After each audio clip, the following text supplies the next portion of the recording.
যেসব ছাত্রছাত্রীরা university of গৌড়বঙ্গর অধীনে 2024-এ বিএ থার্ড সেমিস্টারে বিভিন্ন কলেজে ইতিহাস পাস কোর্সে পড়ছো, তোমাদের ইতিহাস জেনারেল বা পাস কোর্সের DC3 G3 এর একেবারে শেষ মুহূর্তের বাছাই করা গুরুত্বপূর্ণ প্রশ্নের সাজেশন নিয়ে থাকছে কিন্তু আজকের এই ভিডিও। এই ভিডিওতে আমি তোমাদের সামনে ইতিহাসের সেই সব প্রশ্নগুলি সাজেশন তুলে ধরবো যেগুলি তোমরা রেডি করতে পারলেই উপকৃত হবে। তাই ভিডিওটি কোনোরূপ স্কিপ না করেই সম্পূর্ণ দেখার আবেদন রইল। তাহলে শুরু করছি আজকের এই ভিডিও। তোমাদের ইতিহাস পরীক্ষায় 12 এবং 4 এই দুই রকম নম্বরের প্রশ্ন হয়ে থাকে। 12 নম্বরের প্রশ্ন থাকবে 4টি, কিন্তু তোমায় পরীক্ষায় লিখতে হবে 2টি প্রশ্নের অ্যান্সার। আর তোমাদের পরীক্ষায় 4 নম্বরের 4টি টিকা থাকে, এখানেও কিন্তু তোমায় 4টি টিকার অ্যান্সার লিখতে হবে। প্রথমে আমরা দেখে নেব 12 নম্বরের কিছু গুরুত্বপূর্ণ প্রশ্ন। প্রথম প্রশ্ন রয়েছে, চোলদের স্বায়ত্তশাসন ব্যবস্থার বিবরণ দাও এবং চোলদের সামুদ্রিক কার্যকলাপ সম্পর্কে লেখো। Important question.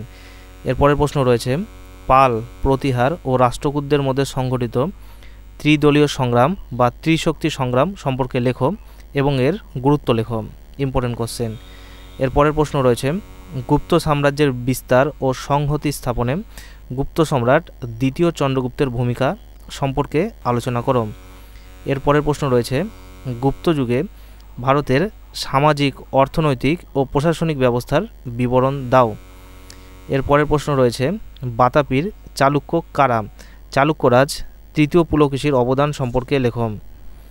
এরপরের প্রশ্ন রয়েছে, পাল ও সেন আমলে বাংলার সামাজিক, অর্থনৈতিক ব্যবস্থার বিবরণ দাও। এরপরের প্রশ্ন রয়েছে, সামন্ততন্ত্র বলতে কী বোঝো? তুমি কি মনে করো গুপ্তযুগ সামন্ততান্ত্রিক ব্যবস্থা দ্বারা পরিচালিত ছিল? এরপরের প্রশ্ন রয়েছে, প্রাচীন ভারতের ইতিহাসে দাস প্রথা সম্পর্কে বিবরণ দাও।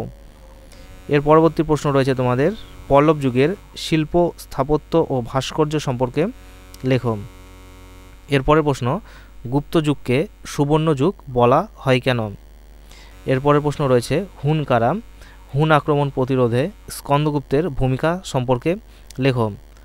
তো এবার আমরা দেখে নেব তোমাদের 4 নম্বরের কিছু গুরুত্বপূর্ণ টিকা। প্রথম যে টিকাটি দেওয়া রয়েছে সেটি হলো বাণভট্ট, খুব ইম্পর্টেন্ট টিকা। এরপরে টিকা রয়েছে নালন্দা বিশ্ববিদ্যালয়, ইম্পর্টেন্ট। এরপরে রয়েছে মাৎসন্যায়। তার পরবর্তী টিকা হচ্ছে মৌখরি বংশ। এর পরবর্তী টিকা হচ্ছে তোমাদের ফাহিয়েন। এরপরে রয়েছে এলাহাবাদ প্রশস্তি। তারপরে রয়েছে বাকাটক বংশ। এরপরে রয়েছে রামগুপ্ত। তারপরের টিকাটি হচ্ছে লক্ষণ সেন। তার পরবর্তী টিকা হচ্ছে তৃতীয় গোবিন্দ। এর পরবর্তী টিকা হচ্ছে ইত সিং। এর পরবর্তী টিকা হচ্ছে শশাঙ্ক। তার পরবর্তী টিকা হচ্ছে তোমাদের দ্বিতীয় পুলকেশী। তার পরবর্তী টিকা দ্বিতীয় চন্দ্রগুপ্ত।